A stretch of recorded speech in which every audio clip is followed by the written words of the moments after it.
Nacházíme se ve středisku výcviku vodících psů v Praze v Jenonicích.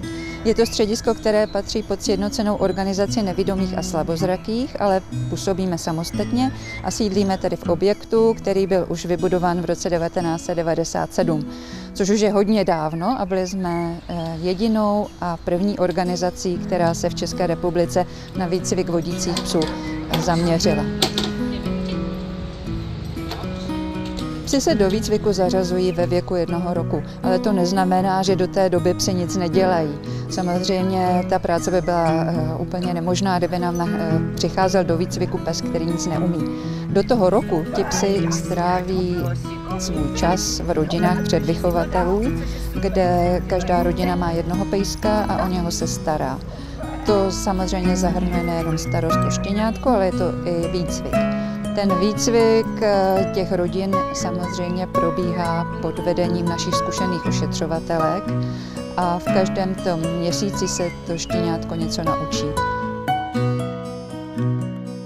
Vy veď?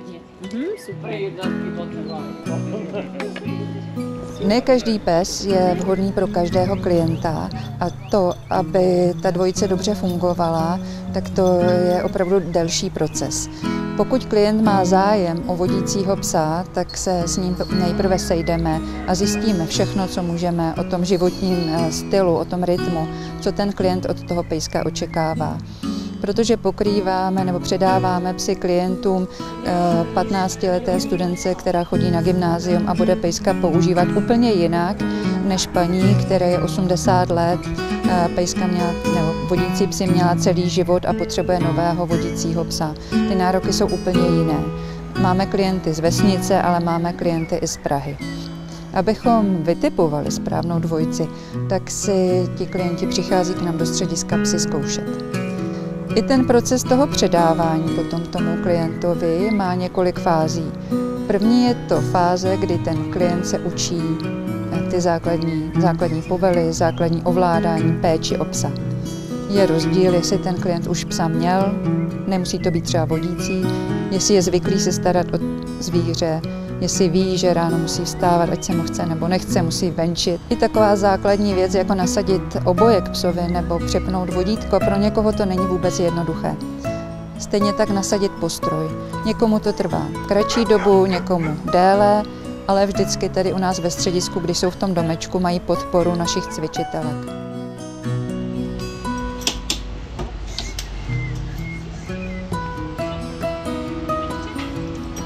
Poté, co klient absolvuje týden tady toho předávání u nás ve středisku, se odebere domů a s ním tam odjede naše cvičitelka. Ta se ubytuje v nějakém penzionku a společně nacvičují trasy, které potom ten klient chodí v tom svém bydlišti. Většinou se začíná třeba 3 až 5 trasami. Jsou to trasy jako do zaměstnání, do školy, do lékárny, kam ten klient potřebuje. Cvičitelka s ním ty trasy nacvičí a pak už se s klientem rozloučí. Klient si to zkouší a pokud potřebuje něco docvičit, novou trasu nebo má nějakou nejistotu v tom, co se naučil, cvičitelka přijede znovu a ty trasy znovu opakují.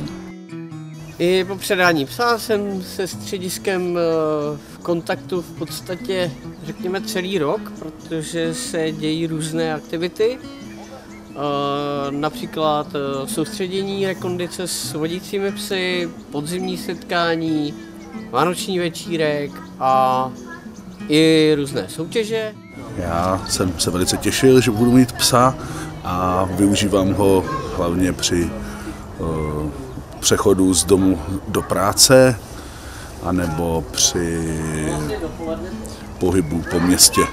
V poslední době cvičíme jenom labradory, ty se nám nejvíc osvědčily pro klienty a většina štěňat z našich chovů nastoupí do předvýchovy, kde potom samozřejmě prochází ty štěňata zdravotními prohlídkami a to může být takový první důvod, pokud pejska vyřazujeme.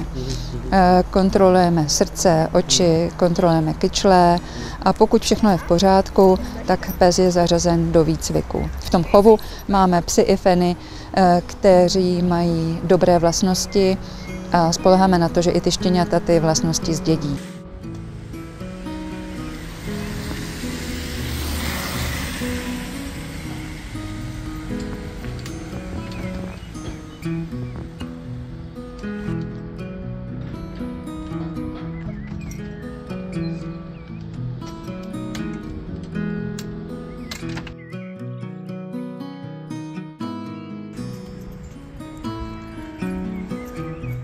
Klavička. Super.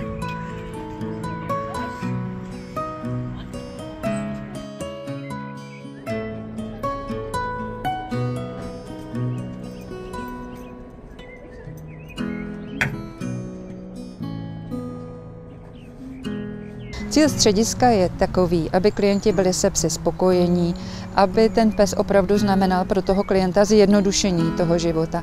Protože pokud by ten pes nebyl perfektně vycvičen, tak ta pomoc je potom vyvážená jako velikými starostmi a může toho klienta ten pes spíš ohrozit nebo mu přinést víc problémů než pomoci.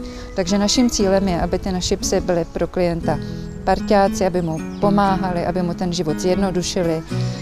Máme velikou radost, když vidíme, že ten klient se psem vyráží do míst, kam dřív nechodil, že setkávání s klienty pomáhá navázat nová přátelství, ten pes ho vrací do života.